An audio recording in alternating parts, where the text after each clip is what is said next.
Muy buenas tardes, sean bienvenidos todos, amigos de Logic, a esta última sesión de esta jornada Legal Opening 2022. Estas jornadas de actualización que iniciaron en diciembre, terminan en enero y que nos han llevado a lo largo y ancho de la República Mexicana, de nuestra legislación, desde la legislación civil, pasando por la legislación fiscal. Nos detuvimos en algún momento en la legislación penal y hoy terminamos con las implementaciones, las novedades en materia laboral respecto de lo más relevante del 2021 y que no puedes perderte y tienes que conocer respecto del año 2022. Hoy es el último día hábil de este año 2022 y bueno, pues estamos aquí precisamente con la implementación de la reforma laboral. Para hablarnos de ese tema, el invitado que traigo hoy, si bien siempre hablo de que es un honor tener a los invitados aquí en pantalla, compartir micrófono, lo es. Para mí es un honor doble, no nada más por la talla de ponente invitado que nos acompaña hoy, el doctor Estanislao Solórzano Barón, extraordinario abogado. Ahora haré la presentación formal. Maestro, doctor, bienvenido. Bienvenido a esta sala y gracias por aceptar la invitación y compartir con nosotros hoy. Roberto, te agradezco la invitación, te lo comenté desde que hablamos de telefónica la vez anterior. Encantado que nos invites para un tema de tanta actualidad. Es más, es tanta la actualidad de este tema que todavía no inicia vigencia. Con eso te lo comento aquí en Jalisco, en el territorio jalisciense, ¿no? Si alguien de los que están conectados, de los abogados o abogadas que están conectados, viene o proviene de otro estado, pues ya nos podrá preguntar, ya viviendo la experiencia de una transformación laboral de verdad sin precedentes, impactante, revolucionaria. Yo me consideraba un abogado del derecho del trabajo que quizás en algún momento pensé me iba a morir con este sistema. Yo soy uno de los que agradezco en vida estar viviendo esta transformación y créeme cuando te digo y les digo algo a todos en este momento, se va a transformar de manera tan radical que inclusive los abogados, nosotros tenemos que cambiar o modificar todas las estrategias, ya no digo las procesales, sino inclusive la manera de tratar con nuestros clientes. Eso lo vamos a tener que reproyectar. Así es. Te agradezco, Roberto, y un gusto estar con todos ustedes y pues esperemos contribuir en la medida de lo posible de nuestros conocimientos a que esto nos pueda llegar, nos pueda generar la aplicabilidad de estas normas lo mejor o lo más preparados posibles. Así es, Roberto. Muchísimas gracias, doctor Estanislao. Les digo que es un doble honor no solo por la talla de abogado que tenemos enfrente. El doctor Estanislao Solórzano Barón es abogado y maestro en Derecho por la Universidad de Guadalajara con orientación en negociación colectiva y seguridad social. Doctor en Derecho por la Universidad San Pablo CEU de Madrid en España.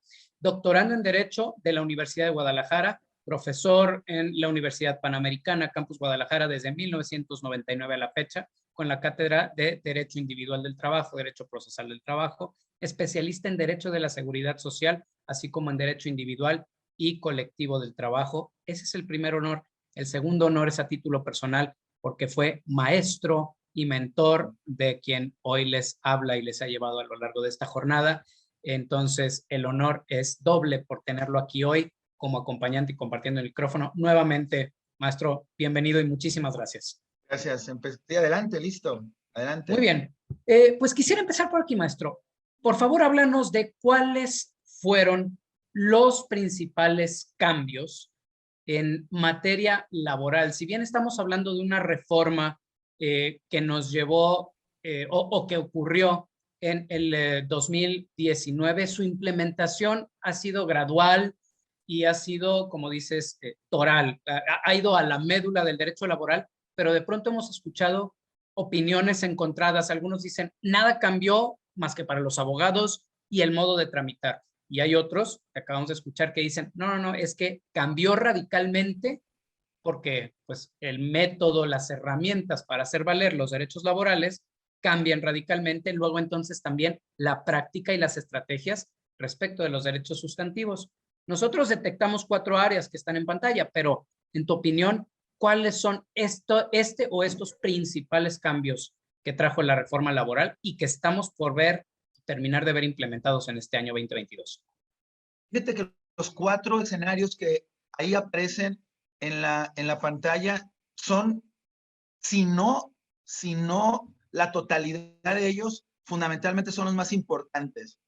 Tenemos un procedimiento del trabajo que desde hace varias décadas tiene la conciliación como un fenómeno natural.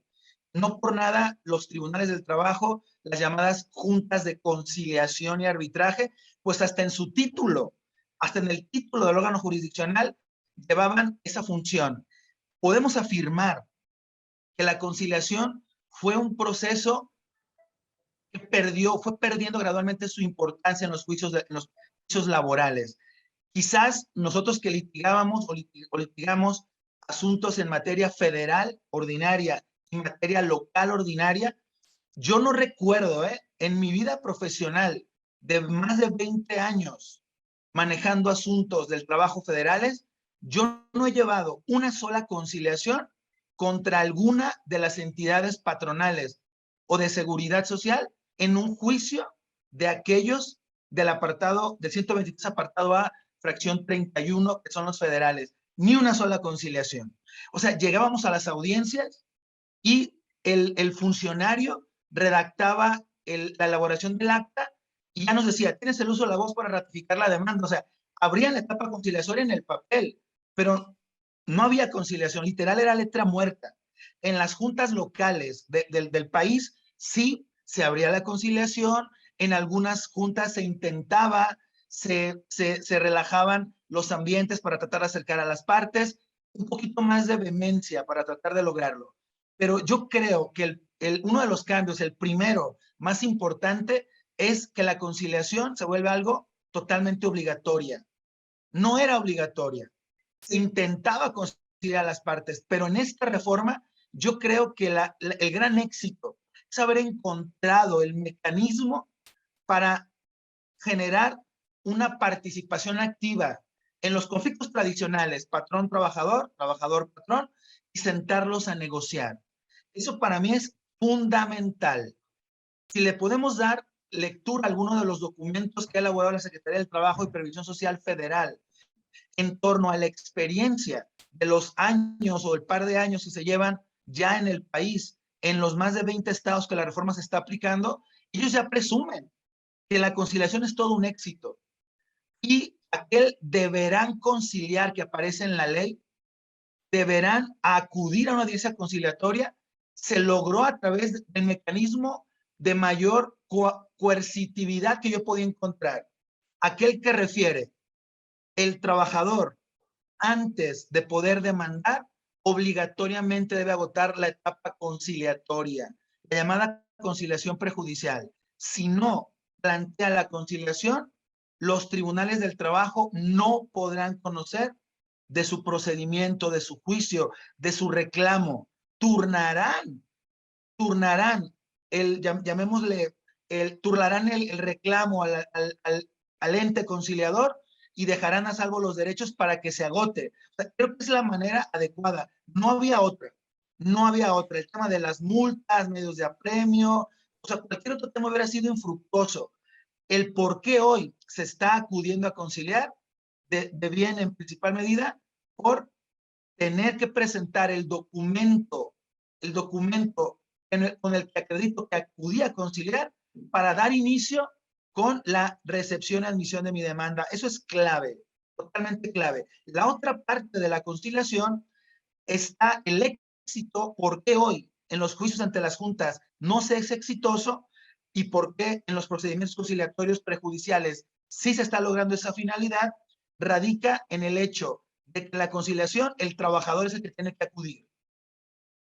Sí puede es justo lo que te quería preguntar, maestro. ¿A qué se debía ese éxito? Si bien en el anterior sistema, tenemos con él desde 1970, medio se afinó en 1986, pero tenemos prácticamente 50 años con un sistema laboral oral eminentemente conciliatorio, por lo menos en la ley y en las intenciones, que nos decían, puedes conciliar en cualquier etapa, pero en la práctica las juntas están rebasadas de procedimientos Y como bien dices, las estadísticas de donde ya se implementó este sistema, desde el 78 hasta el 93% de asuntos que están llegando se están agotando en esta primera etapa de conciliación obligatoria. O sea, ¿cuál es el gran cambio? ¿Que sea al inicio y que sea obligatorio?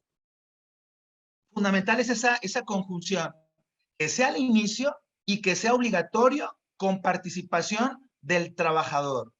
Anteriormente, en los procedimientos actuales, el trabajador participaba en la audiencia a través de sus apoderados especiales, los abogados, cuya finalidad o quizás vamos a decirlo, cuyas ganas de conciliar están muy alejadas de hacerlo al principio de la etapa, al principio del procedimiento, porque quizás no se habían generado quizás los recursos, una expectativa alta de la cual el abogado que generaba una demanda y demás podía tener a lo mejor un beneficio económico importante. Es ahora el trabajador al que se escucha. Y yo siempre sostuve académicamente en las aulas que el día que los trabajadores se les coaccionara a acudir a las conciliaciones, se iba a conciliar, porque de verdad el trabajador, por la necesidad económica que tiene después de que pierde a lo mejor el trabajo, un despido, o a lo mejor que le pagan alguna prestación y demás, él tiene la necesidad económica. Y segundo, cuando el patrón acude, genera una oferta que al trabajador le es útil económicamente, por una necesidad económica que puede llegar a tener. Y segundo, se pueden limar asperezas o algún tipo de situación personal que se pudo haber dado al calor de la relación laboral y que ahora en una plática fría, concienzuda, respetando a lo mejor un tema financiero, el trabajador dice, me quito de aquel no del principio que no quise negociar, o ya lo quiero y se está logrando ese tema. Entonces, es una conjunción, que sea al inicio y que sea forzoso la prestación del trabajador, sí puede ser asesorado por sus abogados, pero él toma la decisión.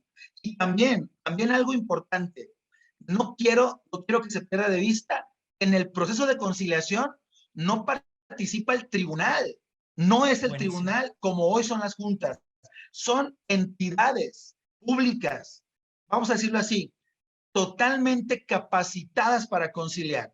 Los entes públicos que participan en el tema de la conciliación, en materia federal, el Centro Federal de Conciliación y Registro Laboral, o los centros estatales de conciliación laborales que ya se están creando o se van a crear por todo lo largo y ancho del país, están formados por personal capacitado, no por abogados.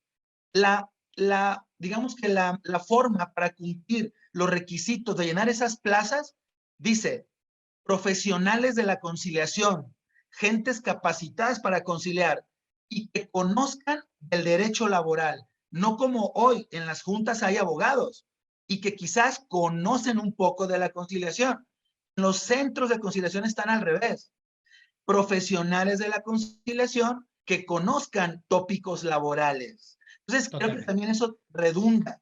Aquí en Jalisco no ha entrado en vigor la reforma, pero por ejemplo, el Instituto de Justicia Alternativa, el OPD local, ya levantó la mano y dijo en aquel entonces su director, señores diputados, cuando le entreguen la conciliación de justicia laboral en Jalisco, yo levanto la mano, quiero que el instituto sea el responsable de esta conciliación. Me parece que ese instituto ha dado buenos frutos en otras áreas, civil, familiar y demás, y pues está como que abanderando el camino para ser el centro conciliador que necesitamos. Entonces, hay otro argumento que poco se ha hablado, la profesionalidad de los entes para conciliar. ¿De acuerdo? Claro, gracias, maestro. Ahora, ese es el gran cambio para los trabajadores. Tienen que agotar una primera etapa conciliatoria, no requieren abogado para acudir a ella o para llegar a ella. Eh, Hoy día tampoco lo requerían, pero como dices, tienen que acudir a un lugar distinto de los tribunales, distinto de las juntas, es un ente especializado en ello. La asesoría que van a recibir ahí no va a ser de quien les explique todo el juicio, sino de quien les explique la etapa conciliatoria. ¿Qué es lo que cambia para los patrones? Aquí colocamos como bullet algo que antes no ocurría y que hoy por fuerza va a ocurrir si es que los procedimientos y el debido proceso respecto de la conciliación se llevan bien, que es el patrón por primera vez, por sistema, por ley, se va a enterar de la posibilidad de una demanda cuando un trabajador se va. A veces son despedidos, a veces se van motu propio, pero después viene una demanda y los patrones se sorprenden y dicen, oye, simplemente dejó de venir y luego meses después me llegó una demanda. Hoy día ya con esta etapa obligatoria, el patrón se va a enterar previamente de que hay una posibilidad de una demanda independientemente de los hechos. Pero, ¿qué es realmente lo que cambia respecto de los patrones, además de este, no sé, aviso previo de que cabe la posibilidad de una demanda si no concilia, si no se arregla? Una buena referencia, una anécdota es que todos los abogados que manejamos intereses empresariales, más de alguna vez, por alguna instrucción de nuestro cliente, nos decían, oye, quiero saber si mi trabajador, al cual tuve un problema, un roce, y ya no se presentó a laborar hace 2 meses, me demandó. Y más de alguna vez, la mayoría de nosotros fuimos a los libros de gobierno de las juntas para tratar de buscar el nombre del trabajador, el nombre del patrón, etcétera, para ver si existía esa demanda. A veces pasaban a lo mejor semanas, meses, porque el trabajador presentaba, pero prevenían. O sea, había una incertidumbre, como lo refieres de manera adecuada. Hoy no. Hoy el trabajador tendrá la obligación de conciliar. Puede ser que no lo logre, pero en esa conciliación el patrón será requerido en ese procedimiento de origen. Si el patrón no concilia, ya está avisado de que hay un problema laboral. A lo mejor esa no presencia del trabajador, esa ausencia o aquel problema que puede haber surgido en la relación laboral, se va a enterar de la existencia de ese reclamo vía la conciliación. Y ahí se van a manejar aspectos meramente financieros nada más. Financieros. Ahí ya tendrá aviso que hay una persona descontenta, un trabajador descontento, que puede negociar y parar el reclamo jurisdiccional. Si no concilia en la etapa prejudicial, pues necesariamente o muy probablemente el trabajador lo va a demandar y el patrón pues ya con ese aviso previo, con ese conocimiento previo, pues solamente esperará el tipo de reclamo o de prestaciones exigidas para preparar su defensa. Es importante comentarlo, porque efectivamente algo que no ocurre en el actual modelo o no ocurría en el anterior modelo es la certeza de que existe un reclamo en mi contra, solo, cuando menos de manera prejudicial, en la parte financiera, y que luego ya abordaré en la parte ya legal. Un dato importantísimo que hay que citar. La ley misma refiere todo lo que se diga, se hable, se escriba, se grabe, como sea, en la etapa prejudicial, no constituirá prueba en el juicio. Buenísimo. No constituirá prueba en el juicio. Ya lo estuvimos como que pensando algunas posibilidades, puede sonar un poquito contradictorias, solo planteo una. ¿Puede un patrón ir a un centro conciliador a negociar un presunto despido? ¿Puede? Sí puede. Y luego, al contestar la demanda, negar la relación laboral. Fíjense, puede ir a un centro conciliador, hacer números, hacer ofertas, y en el momento del juicio contestar la demanda diciendo, no es mi trabajador, no fue mi trabajador. Alguien pudiera decir, tomo copias certificadas de lo actuado en el procedimiento, de las constancias, para decir, hoy me niega, pero ayer estaba negociando 2 meses y medio de salario, etcétera, una presunta indemnización. Nada de eso vale, nada de eso cuenta en su perjuicio. Lo dice la ley. Ni documentos, ni testigos, ni confesionales de ningún expediente, ni funcionario de los centros de conciliación. Entonces, creo que ahí hay un gran beneficio para los empleadores. Saber que tienen la posibilidad primero de conciliar y luego de enfrentar con argumentos totalmente novedosos un juicio laboral. En la parte ya procesal, totalmente exitosísimo. El gran lastre, para mí el gran lastre de la justicia laboral, y quizás para no hablar sin fundamentos probatorios, pero el gran lastre que sí podemos comprobar con expedientes era el retroceso impresionante, el retraso increíble en el trámite de juicios. Yo lo Sí. digo en mis clases de procesal, el lamentable récord que yo tuve en un juicio laboral fue de 17 años, 10 meses de duración. Es una brutalidad. Casi le damos al juicio su credencial de lector, de mayoría de edad. Una brutalidad. ¿Cómo un juicio laboral dura 18 años? ¿Cómo? ¿En dónde? Pues en este México, con tribunales que tenían exceso de trabajo, definitivamente que lo tenían, pero también algunas otras conductas viciadas. Hoy, otra vez datos oficiales afirman que los juicios están teniendo duraciones entre 6 meses y un año. Eso es algo para las empresas impensado. En A seis ver, meses a un año tendrán resuelta su controversia.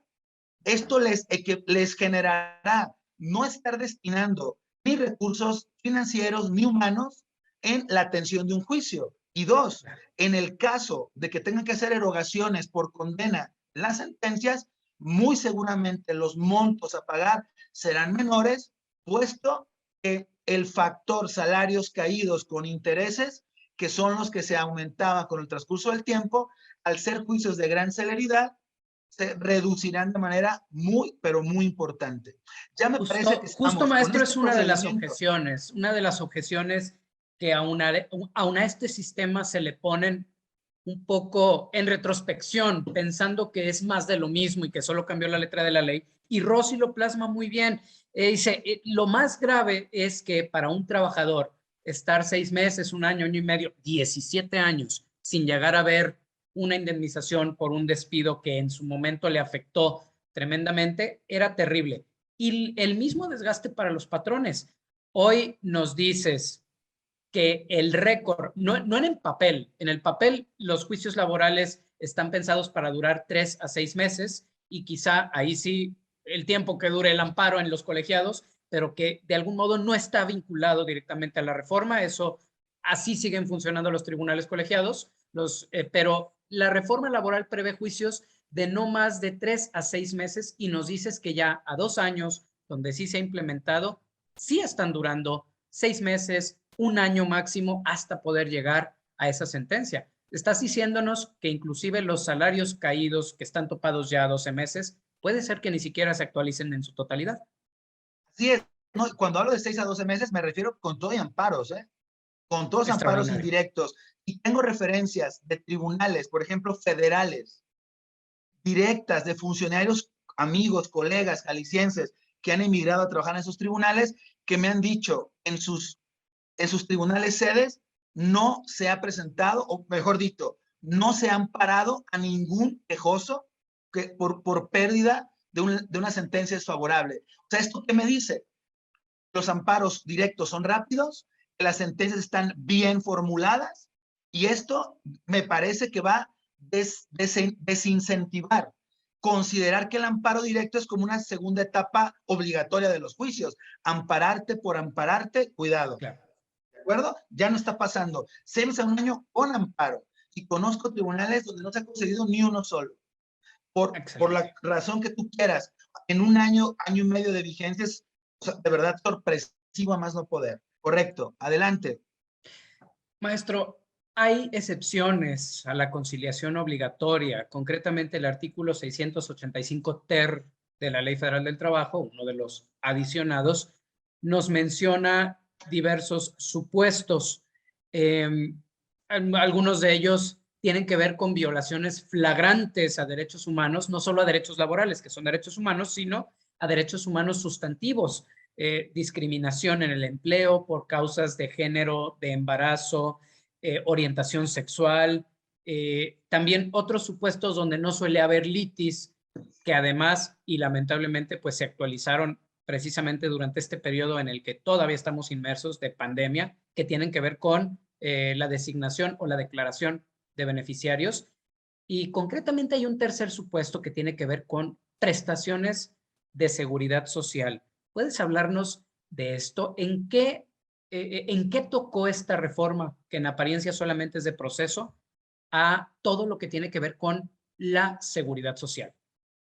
Primero, quiero comentar que el litigante que hacía de la intención de llevar juicios largos, de algún tipo de vía para resolver procedimientos, además, se llama litigante, en los tribunales intentó saltar o intentó brincar la obligación de acudir a las instancias conciliatorias que marca la ley como obligatorias. Y uno de los argumentos que buscaba era decir que al momento de un despido, por ejemplo, le argumentaba en la demanda aspectos de discriminación. Correcto. Entonces, decía, como si yo digo que me despidieron y utilizaron una vía de discriminación, con eso ya no tengo que acudir a la instancia conciliatoria, el tribunal me deberá de admitir la demanda. Entonces, los tribunales están cerrando filas diciendo, es verdad que no tienes que probar al inicio, obviamente con la demanda, de acreditar al 100% esa presunta discriminación para calificar que sí hubo discriminación y es correcto que no has acudido a la instancia prejudicial. Pero cuando menos están exigiendo ya los tribunales, si no una acreditación al 100%, sí que queden aspectos claros, contundentes de la aplicación de esta discriminación. Si no se acredita desde la demanda, de manera narrativa, de manera bien explicativa, entonces el tribunal recibe la demanda, es decir, no se surte la excepción de la primera fracción del artículo que tienen allá a la vista y no se admite la demanda y se deriva a la instancia conciliatoria. O sea, están desincentivando el que se quiera brincar esa conciliación obligatoria, ¿de acuerdo? Ahora, buenísimo. Yo he concluido que en materia federal, que es donde se llevan los asuntos de seguridad social, no en los tribunales locales, salvo algunos aspectos mínimos. Pero el grueso de asuntos de la seguridad social se lleva en las juntas federales. Estadísticamente, el 60% de juicios que saturaban las más de 60 juntas especiales de la Federal de Arbitraje que había en el país eran de seguridad social. Ahora, importante decir, excepciones a la instancia conciliatoria. Todo lo que tenga que ver con las ramas del Seguro Social que aparecen ahí. 4 ramas. La ley del Seguro Social habla de 5 ramas. 4 de estas ramas no es necesario acudir a la instancia conciliatoria previa. La quinta rama, sí es necesario acudir a conciliar y ojo, en esa rama es donde se daba los cientos de miles de juicios que saturaban los tribunales. Estos juicios sí tienen que acudir a la instancia conciliatoria. Y cuando la estadística dice que más del 60% de asuntos se están conciliando, yo creo que son los de seguridad social de aquellos que sí tienen que conciliar. Si aquí en el público, en la audiencia hay alguien que es especialista en la materia, ya habrá advertido que la rama que no está ahí en la fracción tercera es retiro, cesantía en edad avanzada y vejez. La cuarta rama del régimen obligatorio no aparece ahí. Por lo tanto, al no aparecer en la fracción tercera, todos los juicios contra Afores, todos los juicios contra el Infonavit por recuperación de cuentas individuales, insisto, más del 60% de juicios de las juntas federales del país eran de esta naturaleza. Se tiene que conciliar, se tiene que ir a la instancia conciliatoria y es a veces solo tema de un trámite. Un trámite no son en realidad procedimientos, aunque están calificados en la ley, como en la Ley Federal del Trabajo, aún reformada, como procedimientos especiales de la seguridad social, a mí me parecerían, aunque están así, como más para procesales, porque Sí. más es un trámite que un litigio. Tienes mi dinero, acredito que soy el beneficiario, pues págame. Claro. Entonces, ellos tienen que conciliar. Supongo que ese éxito en la conciliación a nivel numérico se está dando por esta rama que se concilia y Afores e Infonavit, que ya también Infonavit tenía históricamente una política muy bondadosa para no me estés demandando, haz un trámite interno y te pago, lograron con la reforma judicial encontrar el respaldo procedimental legal para hacerlo. Voy, concilio, me acreditas que eres el beneficiario, yo como instancia que maneja tu dinero, tengo un documento que tiene la fuerza de un laudo y ya evito un doble pago en el futuro. Entonces, Correcto. creo que hay un aspecto clave. No toda la seguridad social se puede mandar de manera directa. Sí, la mayoría, sí, pensiones, demandas, beneficiarios y demás, pero no la parte más financiera, cuentas individuales, Afore, Infonavit, eso se paga en conciliaciones. ¿De acuerdo? Extraordinario, maestro. Y cuéntanos algo, ¿qué es lo que va a pasar con las juntas de conciliación y arbitraje? Recuerdo dos casos de otras ramas del derecho que han sufrido, que fueron objeto de una reforma de este calado, reformas procesales extraordinarias. Quizá la más parecida fue la agraria, en donde de instancias administrativas en aquellos momentos, como también lo eran las juntas de conciliación y arbitraje, todos los expedientes pasaron a instancias judiciales, los actuales tribunales agrarios. Pero en aquella reforma agraria, por ejemplo, todos los expedientes en trámite pasaron también a los tribunales agrarios para que ellos los culminaran y se crearon procesos particulares para acabar esos expedientes que compartían una especie de ley mixta, pero definitivamente se abrogaron y desaparecieron las anteriores instancias administrativas. ¿Qué sucede con nuestra reforma laboral? Tendremos juntas de conciliación y arbitraje federales, juntas locales, tribunales federales y tribunales locales, Centro Federal de Conciliación y Registro Laboral, centros estatales. ¿Tendremos todas esas instancias coexistiendo o se da una especie de traslado de los expedientes hacia los tribunales? De entrada, comento algo que se ha comentado aquí en mi oficina con mis compañeros abogados.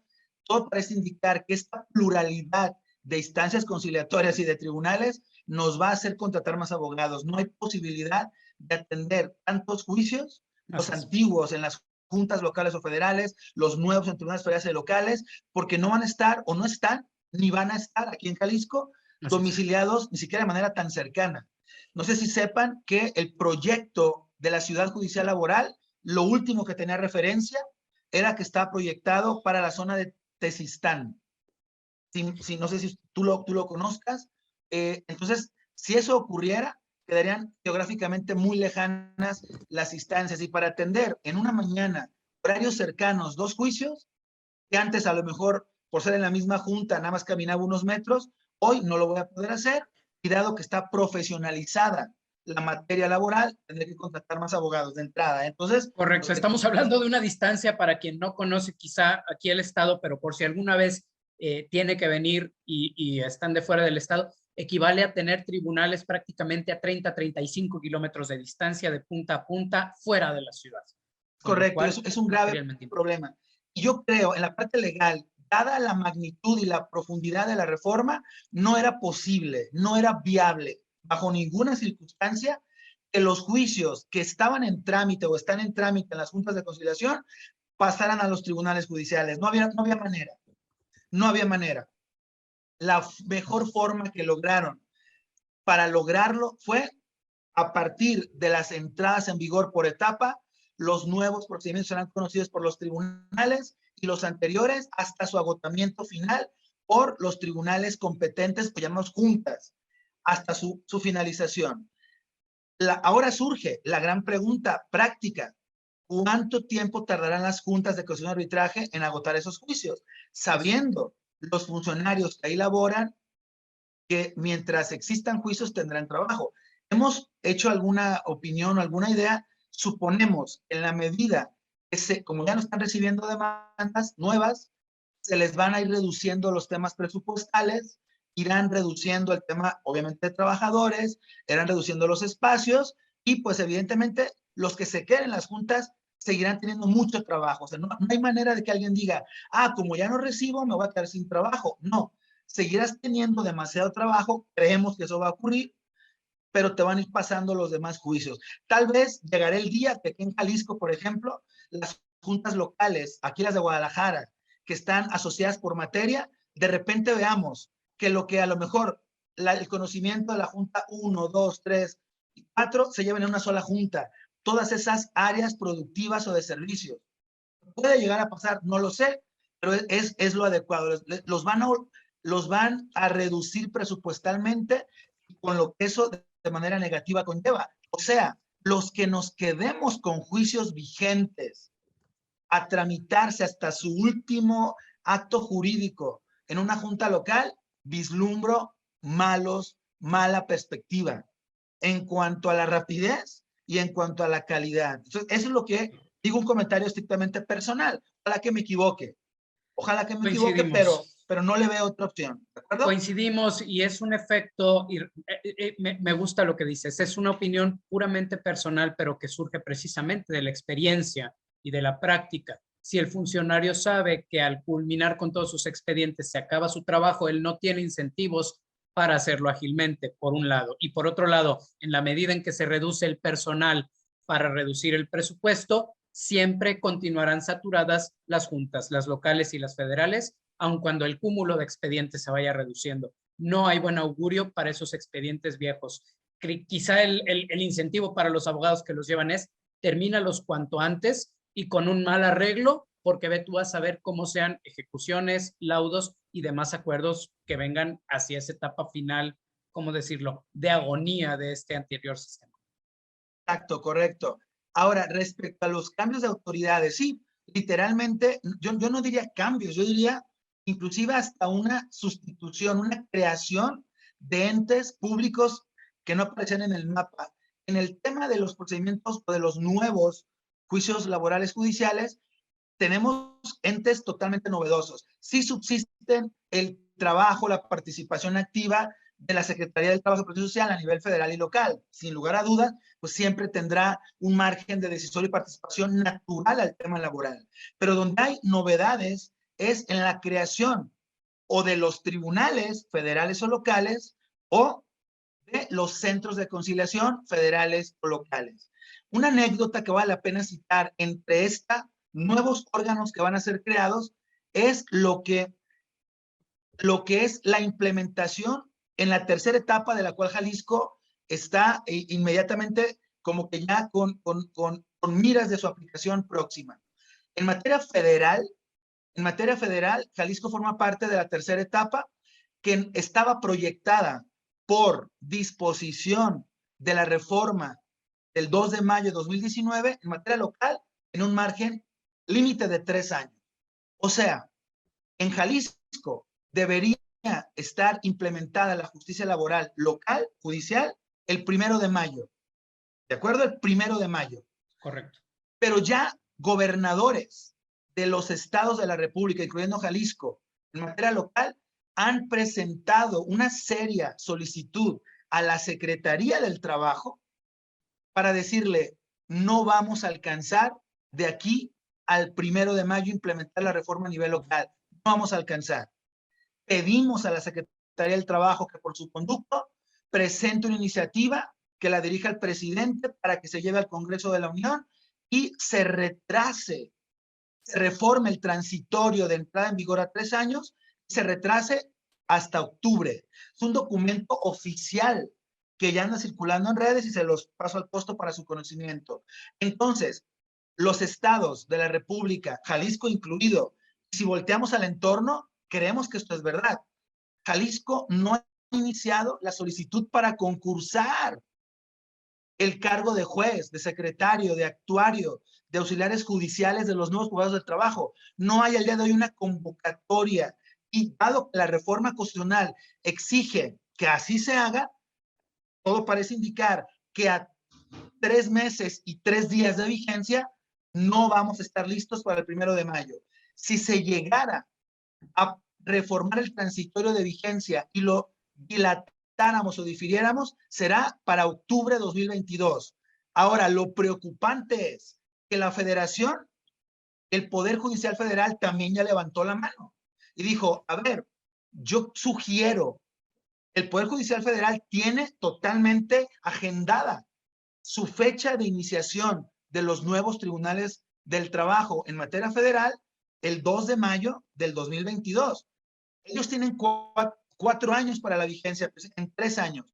Ellos levantaron la mano ya y dijeron, oye, queremos diferir también la entrada en vigor a octubre, por una razón, para generar empatía, claro, porque sí va a ocurrir un verdadero problema, como ya ocurrió como experiencia en el estado de Hidalgo. que en el estado de Hidalgo existió la jurisdicción federal y ya judiciales, tribunales judiciales federales y juntas locales de conciliación y arbitraje. Y el problema era jurídicamente profundo, simplemente una incompetencia. Una incompetencia. Una empresa. Vamos a pensar, si en Jalisco entra en vigor la reforma laboral judicial el 2 de mayo y se demanda a una empresa de carácter federal, pero el tribunal se declara incompetente para la jurisdicción local, ¿a dónde lo va a mandar? Si Correcto. no hay tribunales judiciales locales. ¿Dónde? A las juntas, pero ya es un procedimiento que entró en vigor desde el 2019, ya sería un grave conflicto. Yo no sé si sea viable retrasar a octubre, todo parece indicar que a nivel local así será, y también me desilusiona un poco que quizás la materia federal tengamos que esperar, en vez de 3 meses, 6 meses más, de 5 a 6 meses más, para que aplique a lo mejor en los estados faltantes la reforma de manera conjunta. Eso es lo que se ha comentado en las altas esferas de esta implementación de la reforma. Entonces, sí hay nuevos órganos ya vigentes. Me parece que dentro de la novedad también hay desconocimiento, hay experiencia, pero le ponemos no el beneficio de la duda, sino le ponemos la palomita de la eficiencia, porque así se están conduciendo ya, de manera correcta. Y algo que también vale la pena citar es entidades públicas como institutos de seguridad social, el IMSS e Infonavit, hoy se van a convertir en verdaderos coadyuvantes del manejo de información, de juicios, de documentales, de informes, para generar certezas en temas claves de las relaciones de trabajo, ingresos, salarios, cotizaciones. Antes como que estaba muy desdeñada desde la justicia laboral tradicional los temas de IMSS y de Infonavit. Hoy van a ser parte trascendente del cómo estas informaciones de estos entes públicos van a ser útiles en todos los aspectos de los nuevos procedimientos. Yo diría hasta en los probatorios. ¿De acuerdo? De acuerdo, maestro. Fíjate que esto que comentas precisamente de la entrada en vigor o no entrada en vigor no es una cuestión baladí, y los mercantilistas recordarán la reforma en materia de juicios orales mercantiles, donde concretamente y lamentablemente para mal, también Jalisco fue uno de los estados donde se retrasó la implementación de los tribunales de oralidad mercantil. Llegó la entrada en vigor de la reforma por Ministerio de Ley y no existían tribunales mercantiles. Y llegábamos los abogados a presentar demandas bajo el sistema oral mercantil y las oficialías no los recibían. Decían, es que no existen estos tribunales. Tuvieron que venir amparos, una lluvia de amparos, para obligar al Poder Judicial a admitir esas demandas y a resolverlas bajo el nuevo procedimiento. Ahora sí que como Dios les dio a entender, y eso aceleró la creación de los tribunales. Ojalá que no veamos lo mismo en la materia laboral, pero eso es lo que se perfila si no se da este cambio a nivel, que además es a nivel constitucional, esta reforma en el transitorio que mencionas, maestro. Va a ser todo un reto. Y lo que es peor, los estados de la tercera etapa por eso son de la tercera etapa, son los estados con las mayores problemáticas laborales del país. Correcto. Nada más basta citar Ciudad de México, Jalisco y Nuevo León, entre otros. O sea, en fin, es un tema complejo. Así es. Maestro, cambió todo. Es decir, la Ley Federal del Trabajo rige el apartado A del artículo 123, que esencialmente es o son los trabajadores del sector privado, trabajadores de los organismos públicos descentralizados y algunas ramas más. Y servía o sirve, porque no han cambiado las legislaciones burocráticas, como ley de referencia para el procedimiento. Pero realmente cambió todo o solamente la Ley Federal del Trabajo y el régimen laboral procesal para los trabajadores del sector privado. ¿Qué pasaría con los trabajadores del sector público? Totalmente, ellos continúan con sus procedimientos jurisdiccionales tradicionales, tanto a nivel federal como en los locales. No conozco ninguna entidad federativa que haya adecuado su procedimiento estatal burocrático a niveles de la reforma laboral ordinaria. Jalisco no ha hecho ningún tipo de modificación laboral. Entonces, ahora, lo que sí cambia es el apartado A, como lo refiere ahí la presentación, y en materia burocrática, tanto federal como local, queda igual. Lo que ahora llama la atención es que en la materia federal burocrática y en la materia, hablando del caso de Jalisco, de la ley para servicios públicos de Jalisco, sus municipios, sus procedimientos hablan de supletoriedad de la ley federal del trabajo. Correcto. Yo creo que esta reforma a la ley federal del trabajo resta supletoriedad, porque no se puede generar aspectos de supletoriedad cuando el procedimiento cambió de manera tan esencial a lo que hoy le llamaríamos, ahora el procedimiento laboral ordinario tiene una fase escrita y una oral, que no tienen los procedimientos burocráticos en las dos instancias. En ellos subsiste la oralidad como guía esencial de principio a fin. Y ahora, en el nuevo procedimiento del trabajo, la fase escrita creo que restará gran posibilidad para que se apliquen de manera supletoria contenidos de la ley federal del trabajo a lo burocrático federal. Yo creo que va a generarse, al no haber supletoriedad, quizás un marco de referencia jurisprudencial que se tendrá que ir creando en materia burocrática por parte de los hacedores de jurisprudencia en México para darle certeza. ¿De acuerdo? Y hablando precisamente de eso que comentas, maestro, plasmamos aquí en pantalla de entrada 3 posibilidades. De hecho, esta frase es mía, no sé si coincidas. Tendremos coexistiendo 3 sistemas, casi hablando como de 3 generaciones, porque tendremos un sistema de 50 años coexistiendo con un sistema de aproximadamente 30 a 25 años, con un sistema en 2012 muy joven y con el nuevo sistema. Si le sumamos los burocráticos, bueno, tendríamos literalmente casi 32, 64 sistemas laborales distintos. A veces se pensaba que un laboralista podía litigar o postular en toda la República y de pronto ya con esta reforma y las distintas legislaciones y lo que nos has comentado, parece que ya no tanto, que ya cada vez más la materia laboral se especializa por áreas geográficas y por sistemas laborales, pero decidimos plasmar el sistema de 1970, el de 2012, que viene a cambiarnos etapas procesales, y el nuevo sistema 2019, donde, como acertadamente dices, se pierde oralidad, pero se gana en velocidad. ¿Podríamos verlo de ese modo? Totalmente. El tema de la fase escrita me parece que genera una certeza jurídica. A mí yo siempre critiqué, hago un comentario a lo mejor muy particular del procedimiento 2012, que era igual al procedimiento anterior laboral, cuando en una audiencia inicial de demanda de excepciones, el patrón contestaba la demanda y decía, yo no despedí al trabajador, yo lo rescindí con un aviso de rescisión. El abogado del actor en la réplica tenía que atacar la rescisión. Eso era imposible.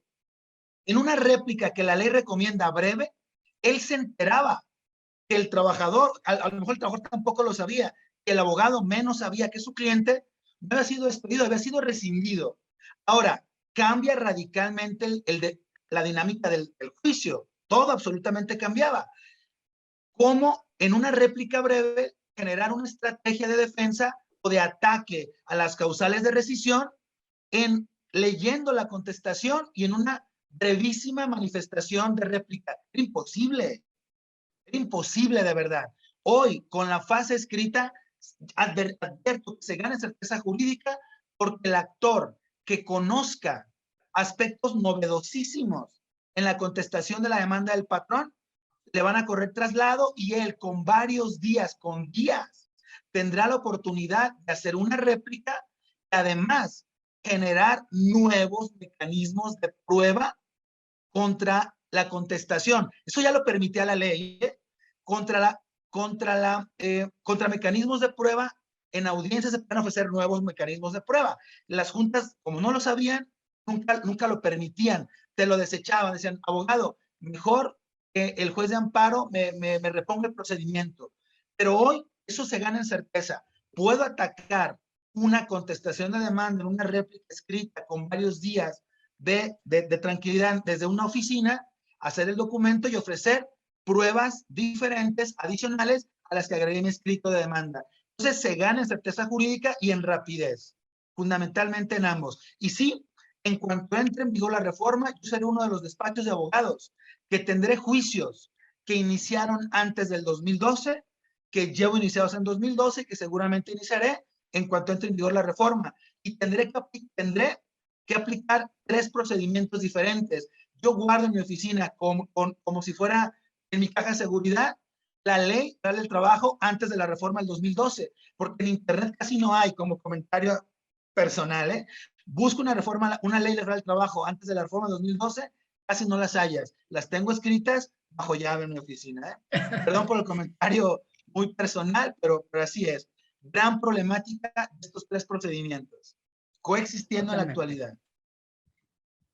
Maestro, quisiera cerrar esta sesión y con esta pregunta también, el legal opening, solicitándote tu opinión, porque, repito, en el foro hay opiniones variopintas desde quienes sostienen que esta reforma realmente no vino a traer cambios porque no cambió lo sustantivo, no se flexibilizó el despido, siguen vigentes las mismas penalizaciones respecto de patrones cuando son injustamente demandados, subsisten las mismas camisas de fuerzas y la frase es tuya. Tenemos en lo sustantivo una ley federal del trabajo unitalla que a empresas les queda muy chica de ombliguera y a otras empresas les queda enorme, y respecto a los trabajadores lo mismo, pero de pronto tenemos otras posturas de verdaderos abogados postulantes que sí están en la trinchera y en el día a día, que sí saben que juicios que duran 17, 20 años, 25 años, por ahí tenemos aquí en el despacho uno de 2001, 20 años, ese ya casi cumple mayoría de edad en Estados Unidos, que se están reduciendo a 6 meses, un año, de forma efectiva. Por favor, tu opinión como cierre a este tema y a este legal opening respecto de esta reforma laboral. Mira, ¿Positiva o balance positivo, balance negativo? Hay que esperar a ver. ¿Cuál sería tu visión? Mira, te comento, a mí me llama la atención cuando un ponente tiene algún cargo o participa en alguna institución y dice, voy a emitir una opinión, pero personal, o sea, no a nombre, a lo mejor de repente, si hubieras invitado a la charla a un presidente de junta, por ejemplo, él te puede decir, no está hablando el presidente de junta, está hablando el abogado. Yo he unido mis dos opiniones o conclusiones, tanto como litigante y como académico que soy. Yo te las puedo vincular. No tengo una opinión como litigante y una como académico, es la misma. Yo creo que en la práctica, en la realidad de lo que ya está ocurriendo y en lo que se vislumbra, por eso que ya está realizándose y lo que se vislumbra con los cambios que hubo, no es una reforma, primero, no es una reforma superficial, es una reforma de fondo. Segunda idea, es una reforma completa. De nada hubiera servido cambiar las juntas al Poder Judicial sin la importantísima reforma colectiva que hoy no se tocó.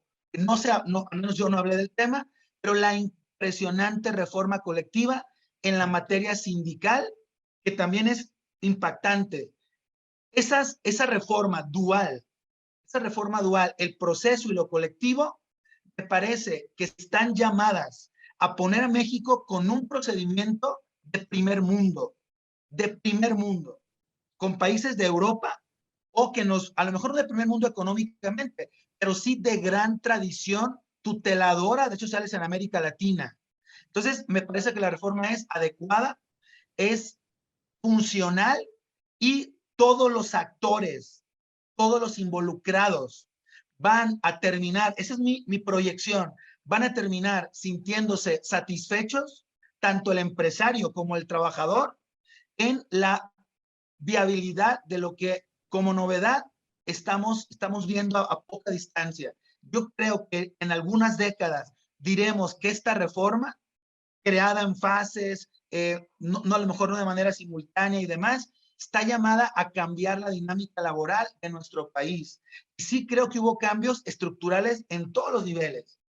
Quizás donde menos se impactó, eso quien lo haya dicho, es en la parte individual. A lo mejor en los derechos, en las prestaciones y demás, donde ya nos hemos quedado retrasados en relación a los países integrantes de la OCDE, maternidades, vacaciones, aguinaldos, descansos. Sí, vamos a la saga, pero nuestra reforma laboral, judicial, colectiva, creo, es envidiable. Y las empresas y los trabajadores van a verse beneficiados a muy corto plazo. Esa es mi opinión personal, muy, muy personal. Y pues te agradezco la invitación, darme la oportunidad, como te lo dije, de hablar de algo que tengo mucho que decir. Lástima que el tiempo no permita más, pero quedo a la orden para cualquier otra referencia y te agradezco nuevamente la invitación. Maestro, ten por seguro que te tomaremos la palabra. Encantados de tenerte aquí en Logic. A nombre de los más de 80 personas que nos acompañaron esta tarde de viernes, te agradecemos el tiempo, compartir tu viernes, esta hora, y cerrar de forma tan magistral, tan dinámica, yo diría tan esperanzadora, este Legal Opening 2022, que tal como nos muestra, este año 2022 va a ser trascendente en más de un aspecto.